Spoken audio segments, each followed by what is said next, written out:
హల్లెలూయా. మన ప్రభువును రక్షకుడైన యేసుక్రీస్తు వారి శ్రేష్టమైన నామంలో ఈ 40 రోజుల ఉపవాస ప్రార్థనా కూడికలు 5వ రోజుకి కూడి వచ్చిన మీ అందరికి కూడా నా హృదయపూర్వక వందనాలు తెలియజేస్తున్నాను. దేవుడు మిమ్మల్ని దీవించునుగాక. ఒక చిన్న వాక్యాన్ని ధ్యానం చేసుకొని మనం ప్రార్థన చేసుకుందాం. బైబిల్ తెరిచి సామెతల గ్రంథము 22వ అధ్యాయము 4వ వాక్యాన్ని మనం చదువుకుందాం. సామెతల గ్రంథము 22వ అధ్యాయము 4వ వాక్యాన్ని మనమందరం చదువుకుందాం. యెహోవాయందు భయభక్తులు కలిగి ఉండుట వినయమునకు ప్రతిఫలము, ఐశ్వర్యమును ఘనతయు జీవమును దాని వల్ల కలుగును. చాలు. దేవుడు వాక్యం ద్వారా మనతో మాట్లాడలాగున ఒక చిన్న ప్రార్థన చేసుకుందాం. మహాపరిశుద్ధుడైన తండ్రి, ప్రేమ నమ్మకం కలిగిన మా దేవ, నీ వాక్యంలో నుంచి మాతో మాట్లాడండి. నీ కృప ఎంతో ఘనమైంది. ఆ కృప ద్వారా మమ్మల్ని దర్శించమని ప్రార్థన చేస్తున్నాను. అయ్యా, మీరు మాట్లాడితే మా జీవితాలు నిశ్చయంగా కష్టపడతాయి. నేను నమ్ముచున్నాను. కృప చూపించండి. వచ్చిన ప్రతి ఒక్కరిని కూడా మీరు దర్శించండి. వారికి కావాల్సినటువంటి ఆత్మీయ మేలులు వారికి అనుగ్రహించండి. స్వస్థత కోసం వచ్చిన వారికి స్వస్థత, అయ్యా క్షేమం కోసం వచ్చిన వారికి క్షేమము, ఆశీర్వాదం కోసం వచ్చిన వారికి ఆశీర్వాదం అనుగ్రహించి వాళ్ళు చేసుకున్న ప్రతి ప్రార్థనకు జవాబు దయచేయండి. వాక్యం ధ్యానం చేసుకోబోచుండగా వాక్యమునకు వ్యతిరేకంగా పనిచేస్తున్న ప్రతి దురాత్మక శక్తులు బంధించమని యేసు నామములో ప్రార్థన చేస్తున్నాను తండ్రి. ఆమేన్. హల్లెలూయా. ప్రభువుకు ఒకసారి స్తోత్రాలు చెప్దామా?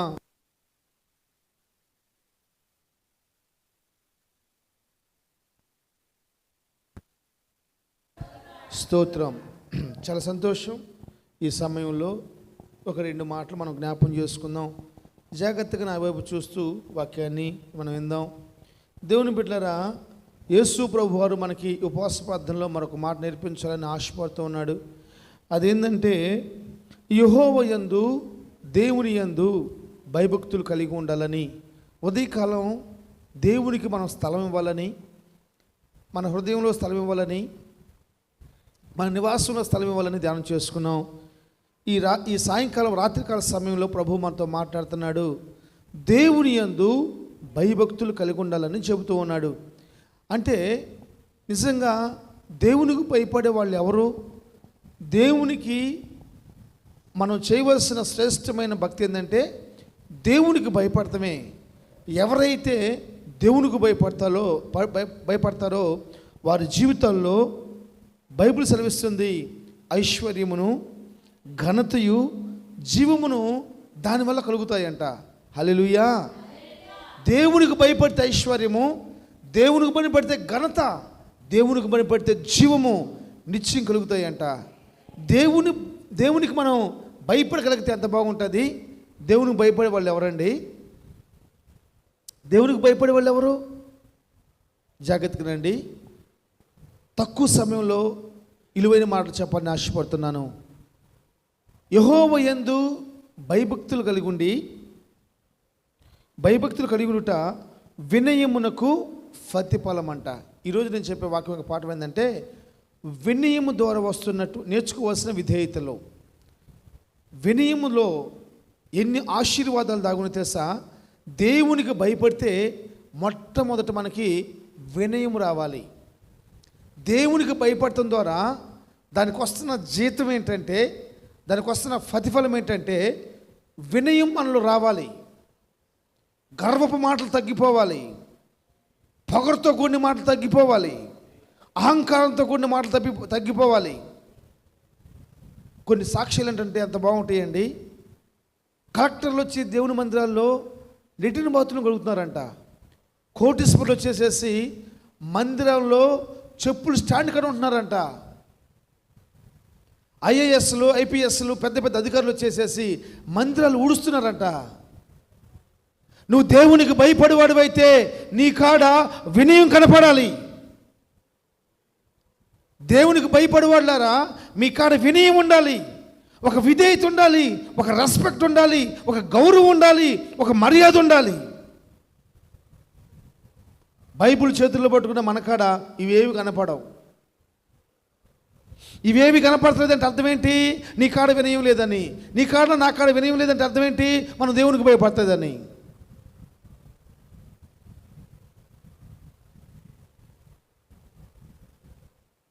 వినయం వల్ల ఐశ్వర్యం వస్తుందంట, వినయం వల్ల ఘనత వచ్చిద్దంట, వినయం వల్ల జీవం వచ్చిద్దని బైబిల్ చెబుతుంది. నువ్వు వినయంలోకి రావాలి. కొంతమంది మన పెద్దోళ్ళు అంటూ ఉంటారు, ఏమంటారంటే కొంతమంది వినయం చూపిస్తారంట. ఏ వినయం అది అమ్మా? నక్క వినయం అంట. ఏ వినయమమ్మా? నక్క వినయము. నక్క వినయం ఏంటి? అవసరం తీర్చబడేంత వరకు వినయంగా ఉంటారు. తర్వాత వాళ్ళు చూపిస్తారు. చూడు, ఒక వ్యక్తి నా కాడికి వచ్చాడు. కొన్ని రోజుల నుంచి చూస్తూ ఉన్నాను. అతను లేచిన స్తోత్రం అంటున్నాడు, అన్న వందలు అని అంటున్నాడు. అసలు వింత కనపడుతుంది నాకు. ఏందా కుర్రోడు వింతగా ఉన్నాడు, ఎంతగా ప్రవర్తిస్తున్నాడు అన్న. నేను కూడా దేవుని నమ్ముకోవాలని చెప్పి అంటున్నాడు. కొత్త కొత్త మాటలు అతని నోట్లోంచి వస్తూ ఉన్నాయి. నా హృదయం 30% సంతోషిస్తుంది, 70% వ్యతిరేకంగానే ఉంది. హల్లెలూయా. 30% సంతోషపడుతుంది ఆయన చెప్పే మాటలకి. వాడు నేర్చుకున్నాడు, రాంబాబుని బొట్లు వేసుకోవాలంటే ఏ మార్గాన్ని పోవాలంటే హల్లెలూయా మార్గాన్ని పోవాలి, వందనాల మార్గాన్ని పోవాలని చెప్పేసి అనుకున్నాడు వాడు. సరే, మొత్తం మీద ఒక వారం రోజులు అయిపోయినాక, అన్న నాకు అర్జెంట్గా ఒక 50,000 డబ్బులు కావాలన్నాడు. తమ్ముడా నా అక్కడ 50,000 డబ్బులు లేవన్నా. సరే, ఒక 20,000 అయ్యి అన్నాడు. తమ్ముడా నాకు అక్కడ 5 పైసలు లేవు, 5 పైసలు లేవన్నా నేను. సరే చూద్దామని 2 రోజులు ఓపిక పట్టన్నా. ఆ రాత్రి మూట ముద్దతుకుని వెళ్ళిపోయాడు. వాడు ఎక్కడోడు కూడా నాకు తెలియదు, ఎక్కడో నాకు తెలియదు. వాడికి రూమ్ మాట్లాడి రూమ్ ఇప్పించాను 4,500, 8,500 నాకు గుర్తులేదు సరిగా. రూమ్ రెంట్ వాడు కూడా కట్టకుండా పోయాడు. నేనే తర్వాత పోయి కట్టాను. అంటే నా ముందు నక్క వినయం చూపించి డబ్బులు తీసుకొని పారిపోవడం చూశాడు. ఆత్మదేవుడు ఆ వచ్చులో పడుకొని చేశాడు. హల్లెలూయా. ఒక వ్యక్తి నన్ను వచ్చేసి డైరెక్ట్గా వచ్చి ఒక 20,000 కావాలని డబ్బులు అడిగాడు. సరే అని చెప్పేసి నేను ఏం మాట్లాడకుండా ఎందుకు ఏమిటి అని కూడా అడగల. నేను అతను చూస్తున్నాను, అతని విధానం, అసలు ఎట్లా నిలబడతాం అవన్నీ చూస్తున్నప్పుడు నిజంగా నేనంటే ఎంత భయమో అనుకున్నా.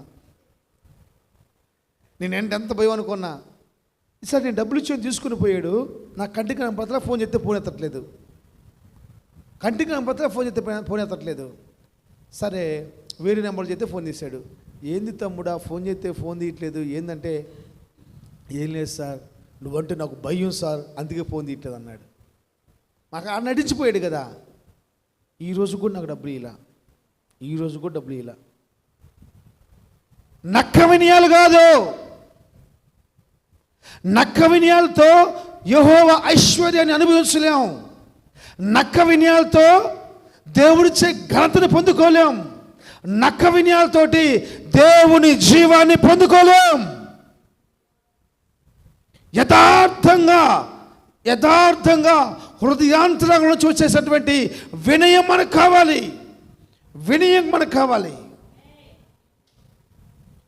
అది ఎక్కడి నుంచి వచ్చింది తెలుసా? చెప్పాలి. దేవుని యందు భయభక్తులు వచ్చింది. ఒక స్టూడెంట్ వాళ్ళ మాస్టర్ ముందు ఎందుకు నిలబడతాడు తెలుసా? గౌరవంతో నిలబడతాడు. ఒక పనివాడు ఒక యజమానుడు ముందు భయంతో నిలబడతాడు. కానీ ఒక విశ్వాసి దేవుని దగ్గర భయభక్తులతో నిలబడాలి.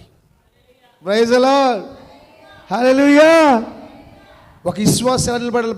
దేవుని ఎదుట భయభక్తులతో నిలబడాలి. ఆ భయభక్తులు దేవుడు చూసినప్పుడు వినయంగా మార్చబడిపోవాలి. స్తోత్రం.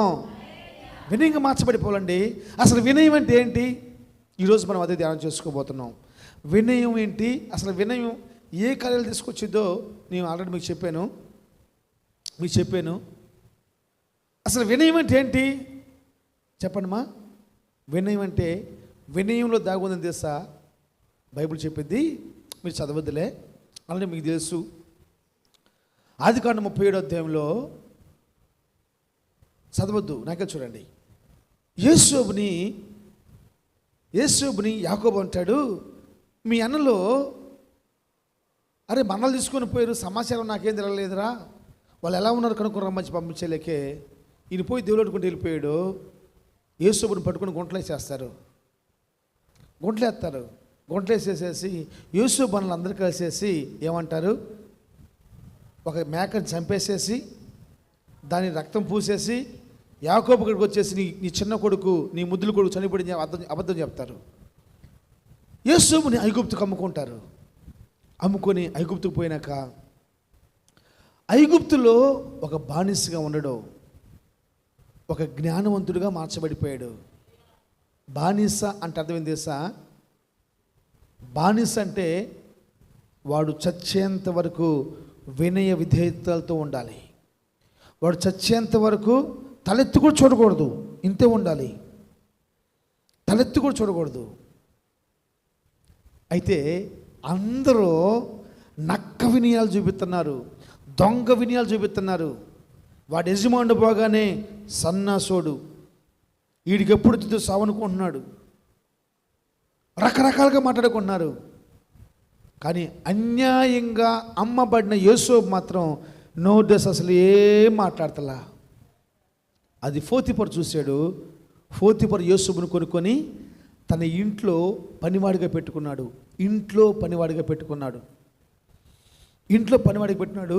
తన యొక్క వినయం చూసినప్పుడు మగవాళ్ళకే కాదు ఆడవాళ్ళకు కూడా ఆకర్షించబడిపోతున్నాడు.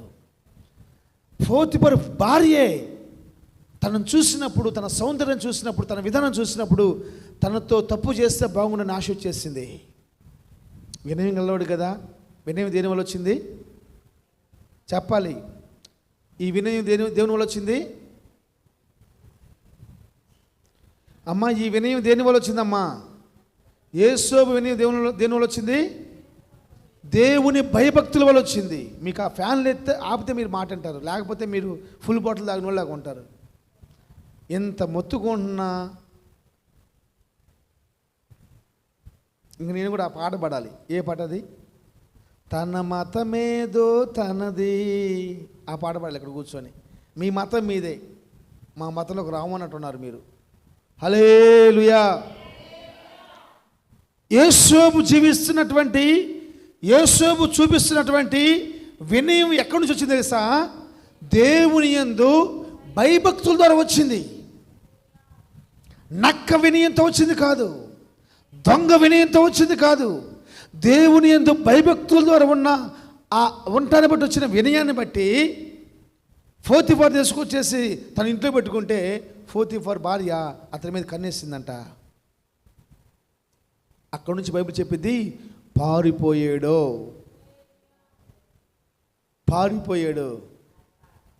పారిపోలేదా? పారిపోయాడు. అతను ఆ పాపం నుంచి ఎప్పుడైతే పారిపోయాడో ఈ పోతీఫర్ భార్యకి కోపం వచ్చేసేసి తన మీదే లేనిపోయిన మాటలు చెప్పింది. చూడండి, దేవుడి యందు భయభక్తులు కలిగి ఉండడాన్ని బట్టి ఆ వచ్చిన వినయంతో ఆ ఇంట్లో చేర్చబడితే అతనికి ఇప్పుడు ఎన్ని శ్రమలు వచ్చినాయో చూడండి. నాకు తెలిసి బహుశా ఒక 2 సంవత్సరాలు చాలా సుఖంగా ఉండి ఉంటాడేమో, శ్రమలాగా లేకుండా ఉంటాడేమో. ఆ పారిపోవటాన్ని బట్టి ఆల్మోస్ట్ 11 సంవత్సరాలు జైల్లో భయంకరమైన వేదన అనుభవించేశాడు. అనుభవించాడండి. బైబిల్ చెప్పింది, నాకు బాధ అనిపించింది. ఆ జైల్లో ఉండలేకపోయాడంట యేసోబు. 40 అధ్యాయం మనం చదివినప్పుడు ఆ జైల్లో యేసోబు ఉండలేకపోయాడు. పానదాయకుల అధిపతితోటి, భక్ష్యగాల అధిపతితోటి వాళ్ళు కలలు కన్నప్పుడు దానికి సమాధానం చెప్పినప్పుడు ఆయన అంటాడు, మీలో ఒకడు తిరిగి జాబ్ పొందుకుంటారు, ఉద్యోగం పొందుకుంటారు, మీకు మేలు జరిగినప్పుడు నన్ను జ్ఞాపకం చేసుకోమంటాడు, నన్ను ఇంట్లో నుంచి తోలుకుని పొమ్మని చెప్పంటాడు, తీసుకుని పొమ్మంటాడు. ఆ జైల్లో ఉండలేకపోయాడు. అధికారం కలిగవాడుగానే ఉన్నప్పటికీ ఆ జైలు ఉండలేకపోయాడు. నేను చెప్పేది ఏంటంటే, వినయము గలవాడిని దేవుడు నిశ్చయంగా కనపరుస్తాడు. వినయము గలవాడిని అధికారిగా మారుస్తాడు. ఒక దాసుడు లేక బానిస గొర్రెల కాపరి రాజు అవడం గొప్ప విషయం కాదు. అతను ఇండివిజువల్ లైఫ్ అనుభవిస్తున్నాడు. అన్నదమ్ములు అక్కడే ఉన్నారు. కానీ ఇక్కడ దేవుని ఎదుట దేవుని ద్వారా భయభక్తులు కలిగి ఆ భయభక్తుల ద్వారా తను సంపాదించుకున్న వినయాన్ని బట్టి ఇతనికి ఎంత పెద్ద ఘనత వచ్చిందో తెలుసా? ఐగుప్తు దేశాన్ని పరిపాలించేవాడిగా మార్చబడ్డాడో. హల్లెలూయా. ఆదికాండం 45వ అధ్యాయము, త్వరగా ఆదికాండం 45వ అధ్యాయము 8వ వాక్యాన్ని ఒకసారి చదువుకుందాం. ఆదికాండం 45వ అధ్యాయము 8వ వాక్యం చదువుకుందాం. కాబట్టి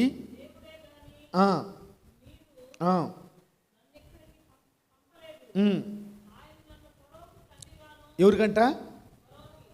ఫరోకు తండ్రి ఏందిమా అంటే ఐగుప్తు దేశానికి రాజుకున్న వాడికి తండ్రి. తండ్రి ఏది చెప్తే అది రైటు. అతని ఇంటి వారందరికి ప్రభు అంటమా? హల్లెలూయా. ఐగుప్తు దేశం అంతటికి పరిపాలించేవాడిగా. Praise the lord. ఇది నేను చెప్తున్నాను. ఈ ఉపవాస ప్రార్థనలో నువ్వు నేను గనక దేవుని యందు భయభక్తుల ద్వారా వినయం గనక సాధించగలిగితే, వినయంతో కూడిన జీవితం గనక జీవించగలిగితే అనేక మందికి తండ్రిగాను, అనేక మందికి ప్రభువులుగాను, అనేక మందికి ఏలేవాడిగా ప్రభు మార్చేస్తాడు. హల్లెలూయా. దానికి ఆధారం ఒకటే, యేసు జీవితం. దానికి ఆధారం యేసు జీవితం. ఎంత గొప్ప వాగ్దానమ్మా. గుర్తుపెట్టుకోండి. నువ్వు ఎప్పుడైతే వినయాన్ని చూపిస్తావో, దేవుని యందు భయభక్తుల ద్వారా వచ్చిన వినయాన్ని చూపిస్తావో, అనేక మంది రక్షించబడతారు. దాన్ని తిరగలేదు ఇంకంతే. మనకి ఎక్కడ ఉంటుంది వినయం? మనకు ముక్కు మీదే ఉంటుంది వినయం. ఎక్కడ ఉంటుందమ్మా? చెప్పాలి, ఎక్కడ ఉంటుంది? ఒక్క మాట ఎగస్ట్రా మాట్లాడి చూడు ఎట్టుంటుందో. ఎంత వినయం పెట్టుకొచ్చింది మనకి. అమ్మా ఎంకయ్య గారండి, ఒకళ్ళు అన్నారు, ఎప్పుడు చూస్తే నువ్వు వాక్యంలో ఎంకయ్యమ్మ ఎంకయ్యమ్మ అంటావని చెప్పి అంటున్నావు అన్నాడు. అంటే అర్థం ఏంటంటే ప్రతి ప్రార్థనలో ఉంటుందని అర్థం అన్నాయి. ప్రతి ప్రార్థనలో ఉంటుందని అర్థం. గుర్తుపెట్టుకోండి. నిన్ను వాక్యంలో నీ పేరు పిలిచానంటే, అది మెసేజ్లో వినపడుతుందంటే నువ్వు ప్రార్థనలు ప్రతి ప్రార్థనలో ఉన్నావు అర్థం. దానికి ముక్కు మీదే ఉంటుంది కదా మనకి వినయం. ఒక్క మాట నీకు నచ్చిన మాట మాట్లాడితే వాక్యానికి లోపడదాం, వాక్యానుసారంగా జీవితానికి ప్రయత్నిద్దాం. హల్లెలూయా. నటించొద్దు, నటించి పాతకం కట్టుకోవద్దు, శాపం తెచ్చుకోవద్దు. యథార్థంగా వినయంగా ఉందాం. ఆ వినయం ఐశ్వర్యం తీసుకొస్తుంది. ఆ వినయం చెప్పాలి ఘనత తీసుకొస్తుంది. ఎలా? యేసోబుల ఘనత. ఏంది ఘనత? ఫరోకి తండ్రిగాను, తన ఇంటి వారికి ప్రభువుగాను, ఐగుప్తు అంతటికి ఏలికగాను మార్చేసాడంట. Praise the lord. ఎంత పెద్ద ఘనత అండి. ఎన్ని ఎగ్జామ్లు రాయాలి నీకు? ఏం ఎగ్జామ్ రాశాడుమా? ఏం చేశాడుమా? ఒక్క వినయం అంతే. ఏంది ఆ వినయం చెప్పండి? ఏంది తెలుసా? యెహోవా యందు భయభక్తి కలిగి ఉండటం ద్వారా వచ్చిన వినయం. ఆ వినయం ఏంటంటే, ఆయన వినయం ఎక్కడ చూపించాడంటే, బైబిల్ చెబుతున్న మాట ఏం తెలుసా? పాపం నుంచి పారిపోయాడు. సెకండ్ వన్, రాజు కలగంటే ఆ కలగ భావం చెప్పేసేసి ఈ పరిస్థితుల నుంచి నేను తప్పించుకోవాలంటే ఏం చేయాలని ఫరో అడిగినప్పుడు, మీలో మీ ప్రాంతంలో మీ దేశంలో తెలివి కలిగిన వాడిని ఒకడు ఉంచుకోమని చెప్పేసి అన్నాడు. జ్ఞానం కలిగిన వాడిని ఒకడు ఉంచుకోమని చెప్పేసి అన్నాడండి. నేను ఉంటాను చెప్పేసి అనలా. నా తెలివి కల లేడని చెప్పేసి అనలేదు. మనం ఏమైంది? అన్నిటికీ మనమే ముందు ఉండాలి, అన్నిటికీ మన పేరే చెప్పాలి, అన్నిటికీ మన నిజమైన విశ్వాసి తన పేరు కోరుకోకూడదు. మనం ప్రార్థన చేసుకో, ప్రభువా మీ చిత్తమైతే నా పేరు గొప్పగా కూడదు అని మీరు ప్రార్థన చేసుకోండి. నా పేరు చెప్పకూడదు ప్రభువా, నన్ను చూడు నా బడాయి చూడు అన్నట్టు మనం ఉండకూడదు. నా పేరు పలకకూడదు ప్రభువా, నా పేరు చెప్పకూడదు ప్రభువా. కొంతమందికి ప్రార్థన చేయమని మౌతులు చెప్తేనే వాళ్ళు ప్రార్థన చేస్తారు. కొంతమంది పాడమని మౌతులు చెప్తేనే పాట పాడతారు. కొంతమందికి మోకరించమని చెప్తేనే మోకరిస్తారు. పక్కన వాళ్ళు మోకరించినప్పుడు మీకు మోకరించడానికే గొన్నెనుగులాగా ఉన్నాం ఒక్కొక్కరు. సరే ముసలోళ్ళు అంటే నాలాంటి ముసలోళ్ళు అంటే మోకరించడానికి అది వేరే విషయం. అది మీకేమైంది? కుర్రపిల్లలు మీరందరూ హల్లెలూయా. టైం అయిపోతుంది. ఒక్క వ్యక్తి కోసం నేను మీకు చెప్పేసేసి ఇప్పుడే చెప్పాలి, నేను ప్రారంభించాలి. ఒకే ఒక వ్యక్తి కోసం నేను మీకు చెప్పేసేసి నేను మీకోసం ప్రార్థన చేస్తాను. మొదటి రాజుల గ్రంథము 21వ అధ్యాయము 29వ వాక్యాన్ని మనం చదువుకుందాం. మొదటి రాజుల గ్రంథము 21వ అధ్యాయము 29వ వాక్యాన్ని మనం చదువుకుందాం.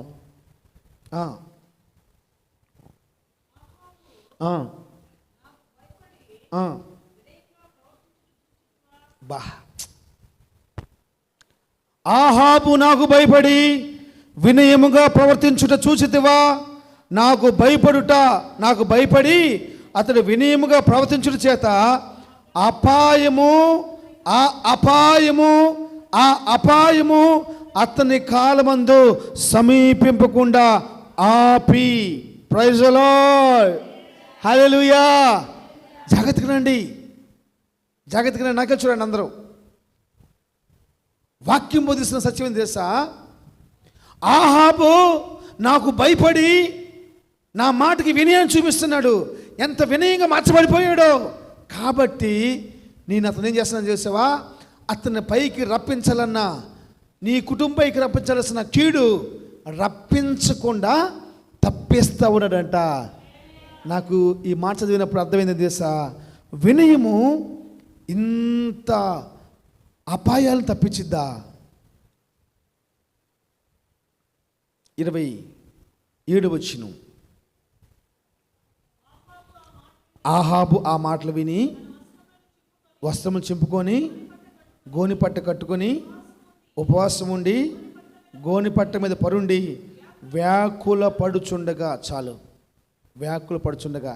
అసలు మీకు తెలుసు అనుకుంటాను, నేను చెప్పాల్సిన అవసరం లేదు. ఇతని స్టోరీ కూడా మీకు తెలుసు. కానీ రఫ్గా నేను మీకు అలా వివరించేసేసి నేను మీకోసం ప్రార్థన చేస్తాను. శ్రద్ధగా నా వైపు చూడండి. ఆహాబు తన పట్టణానికి ఆనుకొనేసేసి ఒక ద్రాక్ష తోట ఉంటుంది. ఆ ద్రాక్ష తోట ఆయన పేరు ఏం పేరు? నాబోతు. చెప్పండి. నాబోతు యొక్క ద్రాక్ష తోటని ఆయన చూసినప్పుడు పోయి నాబోతుతో మాట్లాడతాడు. నాబోతు ఈ ద్రాక్ష తోట నాకు కావాలయ్యా, నాకు ఇస్తావని అడుగుతాడు. ఆయన అంటాడు, ఇది నా పిత్రార్జితం కాబట్టి నేను ద్రాక్ష తోట నీకు ఇవ్వను రాజా, తప్పుగా అనుకోబాక అంటాడు.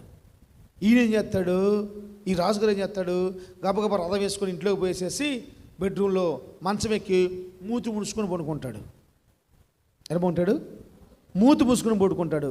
అంతలోకి వచ్చింది వయ్యారి భామ. ఎవరు? యెజబెలు. వచ్చేసి, ఏంటండి మూతి ముడుచుకొని పడుకున్నారు? నేను చెప్పను పో. పర్లేదు చెప్పండి. నేను చెప్పను పో. ఏం లేదు, నేను నాబోతు ద్రాక్ష తోటను అడిగాను. వాడు ఈయనన్నాడు. అంటే, హే నువ్వు తెక్కలోడువా? నువ్వు రాజువి, నువ్వు అధికారివి, నీ చేతులు అన్నీ ఉన్నాయి, నువ్వెందుకు భయపడేది? నువ్వు లేచి అన్నం తిను, అతనే నీకు ఆ తోట ఇచ్చేలాగా చేస్తానని చెప్పేసి అంది. ఈయన లేచి అన్నం తినబోతున్నప్పుడు యెజ్రెయేలు వారు అధికారులకుని, యెజ్రెయేలు వారి యొక్క ధనవంతులకుని యెజబెలు, రాణి అయిన యెజబెలు ఒక ఉత్తరం రాసిద్ది.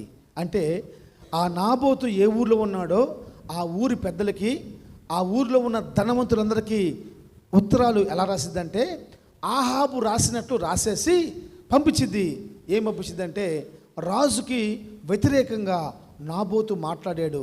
ఆమె ఏం చేసిందంటే, రాజుకుని, దేవునికిని, రాజుకుని వ్యతిరేకంగా నాబోతు మాట్లాడాడు. కాబట్టి మీరు ఏం చేస్తారంటే ఒక ఉపవాస దినాన్ని ప్రకటించండి.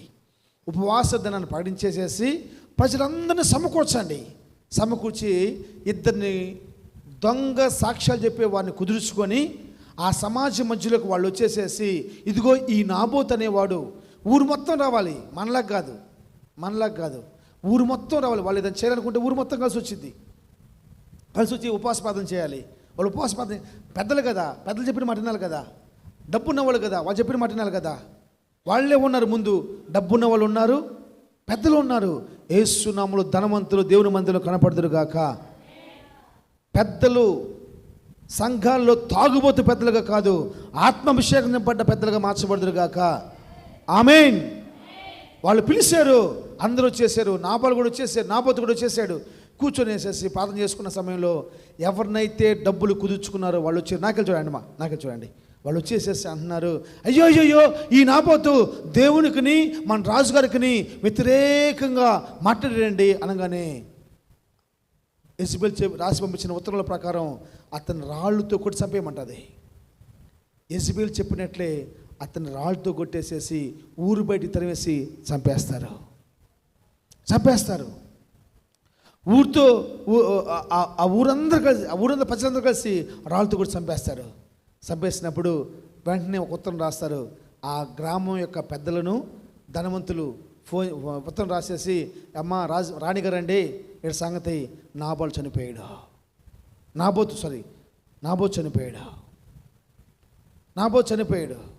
ఎప్పుడైతే ఈ మాట వింటాడో, బైబిల్ చెప్తున్న మాట ఏంటంటే, వెంటనే ఆమె వచ్చేసేసి తన భర్తతో చెప్పింది, నువ్వెందుకు భయపడుతున్నావు, నాబోతు చనిపోయాడు, ఆ పొలం నీదనలేకే ఎక్కడలేని సంతోషం. అన్యాయంగా సంపాదిస్తే చాలా సంతోషం ఉంటుంది, న్యాయంగా సంపాదిస్తే సంతోషం ఉండదు. అన్యాయంగా సంపాదించిన సంతోషం ఎక్కువ, అప్పుడే కదా ఎంజాయ్ చేసేది. 2 రూపాయల వడ్డీ అయితే ఏముండదు, 5 రూపాయల వడ్డీ తీసుకున్నాను అనుకో, ఆశలు పెరిగిపోతూ ఉంటాయి. నేను ఒకరి గురించి నా సాక్ష్యం, ఆయన నెలకు 2 లక్షల వడ్డీ వచ్చిందంట ఆయనకి. మరి ఏం చేస్తారో అర్థం కావట్లా, భయంకరమైన శాపం. నెలకు 2 లక్షలు 2 లక్షల వడ్డీ వచ్చిందంటమ్మా. ప్రజల డబ్బు, అన్యాయం డబ్బు, అది తీసుకుని ఏం చేస్తాడు? శాపాన్ని తెచ్చిపెట్టుకుంటాడు. ఇప్పుడు అన్యాయంగా వచ్చేలేకే ఆ తోట అంతా ఇప్పుడు ఏమైపోయాడు, సంతోషంగా ఉన్నాడు. వెంటనే యెహోవాకు ప్రత్యక్షమైంది. ఎవరికి? నిజమైన దేవుని సేవకుడికి. ఆ సేవకుడి పేరు ఏం పేరు చెప్పాలి? ఏలియా. పోయేసేసి, రాజా, ఓహో ద్రాక్ష తోట దొరికిందని వెర్రవీగుతున్నావు కదా, సంతోషిస్తున్నావు కదా, చూసుకో, రాను దినాల్లో నీ కడుపున ఒక్క మగవాడు కూడా లేకుండా, ఒక్క పిల్ల పీసు కూడా లేకుండా అందరూ సమ్మానించబడతారు. నీ రక్తము, నీ భార్య రక్తము కుక్కలాగుతాయి. ఎక్కడైతే ఊరి వెలుపుల ఎక్కడైతే నాబోతు చనిపోయాడో అదే ఊరి బయట నీ రక్తాన్ని కుక్కలు నాకుతాయని చెప్పగానే భయపడిపోయాడు. అభిషేకించబడ్డ వాళ్ళు చెప్పినా మీరు భయపడరు, అభిషేకం లేని వాళ్ళు చెప్పినా కానీ కొంతమంది భయపడరు. మీరు కాదులే, కొంతమంది ఉంటారమ్మా, అభిషేకించబడ్డ వాళ్ళు చెప్పినా భయపడరు. ఎందుకంటే అందరి మాట ఒకటి పోయింది. కానీ ఆహాబ్ అలా కాదు. వెంటనే ఆ మాటకు భయపడేసేసి తన వస్త్రాలు చింపుకొని 27 వచ్చిన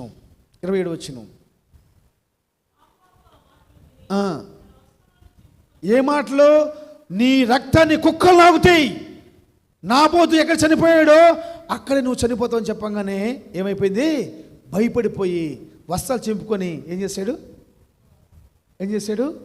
గోని పట్ట కట్టుకొని ఉపవాసం ఉండి వ్యాకుల పడ్డాడంట. గోని పట్ట కట్టుకున్నాడు, ఉపవాసం ఉన్నాడు, వ్యాకులు పడుతున్నాడు. ఈ ఆహాబుకి దేవుని నుంచి వచ్చింది వినయము, ఉపవాసంలో నుంచి, గోని పట్టలో నుంచి, దేవుని భయములో నుంచి, వ్యాకులతలో నుంచి చేసి ఒక వినయం వచ్చేసింది. వినయం రాగానే వెంటనే యెహోవాకు ఏలియాకి ప్రత్యక్షమైపోయింది. పోయి మాట్లాడుతున్నాడు, అయ్యా నువ్వు భయపడొద్దు. దేవుడు చెప్తున్నాడు, నాకు చాలా సంతోషంగా 29 వచ్చిన, ఇదిగో నాకు భయపడి 29 వచ్చిన, ఆహాబు నాకు భయపడి వినయముగా భయపడి ప్రవర్తించు చూస్తున్నాను. ఒకే మాట అమ్మ, ఉపవాస పాదం జరుగుతుంది రమ్మంటే కుక్కలన్నా అప్పుడు పుడిచిపోతానమ్మా, కుక్కలన్నా వచ్చిపోతాయి మందిరంలోకి. నేను పూర్తి చేయను దాన్ని, పూర్తి చేస్తే ఎందుకు నాకు తలకాయ నొప్పి? కుక్కలు కూడా వచ్చిపోతాయి మందిరంలోకి. ఆ మాటలు విని భయపడి, నాకు భయపడి వినయంగా ప్రవర్తిస్తాడు. కాబట్టి నేనేం చెప్పాను, నీ అందరి సంతానం నాశనం నీ సంతానం అంతటిని నాశనం చేస్తాను కదా, నేను నాశనం చేయను. అతని తరంలో నాశనం చేయను, అతని తర్వాత తరంలో, అతని కుమార్ తరంలో నేను ఆ విధంగా చేస్తాను. అది నన్ను క్షమించేశాడు. యుద్ధానికి వెళ్ళారు, సిరియా దేశం మీదకి యుద్ధానికి వెళ్ళారు. యుద్ధానికి వెళ్తున్నప్పుడు చెప్పాడు, యెహోషాపాతు వచ్చాడు. లాస్ట్ టైం మీకు చెప్పాను, యెహోషాపాతు వచ్చాడు. యెహోషాపాతు తోటి ఇద్దరు జత కలిసి యుద్ధానికి వెళ్ళిపోయారు. యెహోషాపాతు నువ్వు నాతో యుద్ధానికి వస్తావా? భలే ఓడివినండి, నా జనం నీ జనమే, నా రథాలు నీ రథాలే, నేను కూడా నీ ఓడిని, పోదాం పా అన్నాడు. అప్పుడు ఆల్రెడీ పాస్టర్ గారు చెప్తున్నాడు, యెహోవా ఎంతో భయభక్తి తగిన పాస్టర్ గారు. ఏం పేరు ఆయన పేరు? ఇంక పద్దాకలు చెప్పండి, మా ఫ్రీగా ఉంది కదా పేరు, రాత్రి చెప్పాను కదా, మీకా. ఏం పేరు? ఆయన అంటాడు, అయ్యా దాని మీద పోతే మీకు విజయం రాదు. 400 మంది ప్రవక్తలు చెప్తారు, నీకే విజయం అంటారు. ఈ మేకనోడు వచ్చేమంటాడు, నీకు విజయమే రాదు. అప్పుడు ఆహాబు అంటాడు, నేను చెప్పాను యెహోషాపాతు వీడు నాకు మేలైన మాటలు చెప్పడని. ఆయన అంటాడు, మేకా అంటాడు, నేను మేలైన చెప్పేదికి కీడని చెప్పేది, మేలు చెప్పేవాడిని కీళ్ళు చెప్పేవాడిని కాదు, యెహోవా ఏది చెప్తే ఏది చెప్పమంటే అదే చెప్పేవాడిని చెప్పేసి అన్నాడు. Praise the lord. అయితే ఈ ఆహాబుకి నక్క తెలివితేటలు ఉన్నాయి కదా, నక్క తెలివితేటలు వచ్చి ఏం చేశాడు? మారు వేషం వేసుకున్నాడంట. రాజు వేషం కాదు, సైనికుడి వేషం వేసుకున్నాడంట. వాళ్ళ బండ్లు సైనికులు పిలిచాడు, రే సైనికులు రాండ్రా. ఏం సార్ ఈ మీకాన్ని తీసుకెళ్ళేసి బందీ గుహలు వేయండి, మేము యుద్ధానికి వెళ్తున్నాం, జయించి వచ్చి నాకు వడద్దు తెలుస్తుందని చెప్పి అన్నాడు. పోయాడు కానీ తిరిగి రాలా. పోయి నాకు ఏం జరిగింది? మారువేషంలో పోయాడు. యెహోషాపాతు మాత్రం రాజులోకి వచ్చేసాడు. సిరియా దేశపు రాజు అన్నాడు, సిరియా దేశం ఏమన్నాడు, బాబు చిన్నవాళ్ళేమి సామాన్యులేమి అల్ఫుల్ని మీరు ఏం చేయొద్దు, మీరు ఏం చేయాలి తెలుసా? ఇజ్రాయెల్ రాజు అయిన ఆహాబును మొత్తం చంపేయండి. ఆహాబును చంపడానికి ప్లాన్ ఎక్కడ జరిగింది తెలుసా? పరలోకంలో జరిగింది. 22వ అధ్యాయం చదువుకున్న తర్వాత మీరు నాకు చాలా భయం వేసింది.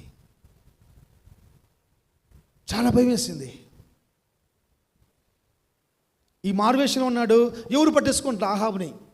మారువేషంలో ఉన్నాడు, ఎవరు పట్టేసుకుంటా? ఒకడంట బాణం ఇట్ట పట్టుకొని చూడుకొని టొల్లిడంట. అది పోయి గుండ్లు దిగబడిపోయింది. చూడకుండా వదిలితేనే పోయి గుండ్లు దిగబడిపోయింది. ఆ యుద్ధం ఆపేసేసారు. ప్రజలు మొత్తం రక్షించబడ్డారు. ఒక్క నష్టం జరగల. మోపుగా జరుగుతుంది యుద్ధం, ఏం నష్టం జరగలేదు. ఆ రథం నడిపి అంటున్నాడు, సరే నన్ను బయటకు తీసుకురామని చెప్పి అన్నాడు. పోయి ఎక్కడ పడిపోయాడు తెలుసా? ఇంటికి తీసుకెళ్ళాడు. ఇంటికి తీసుకుని పోయారు ఆహాబు శవాన్ని. ఆ శవం ఆ రథంలో రక్తం మడుగైపోయింది, గడ్డపోయిందని రాసి ఉంటుంది. అది తీసుకొచ్చి వేశ్యలు స్నానం చేసే కొన దగ్గర కడగ్గా అది కడుగుతున్న సమయంలో కుక్కలు వచ్చి ఆ రక్తం నాకినాయి అంట. నేను చెప్తున్నాను, వినయం మరణాన్ని నుంచి తప్పించిద్దే, వినయం జీవాన్నిచ్చిద్దే, వినయం ఘనతనిచ్చిద్దే, వినయం ఐశ్వర్యాన్నిచ్చిద్ది. ఆ వినయం ఎక్కడి నుంచి రావాలి? దేవుని యందు భయభక్తుల నుంచి రావాలి. దేవుడు ఈ మాటలను దీవించునుగాక. ఆమేన్.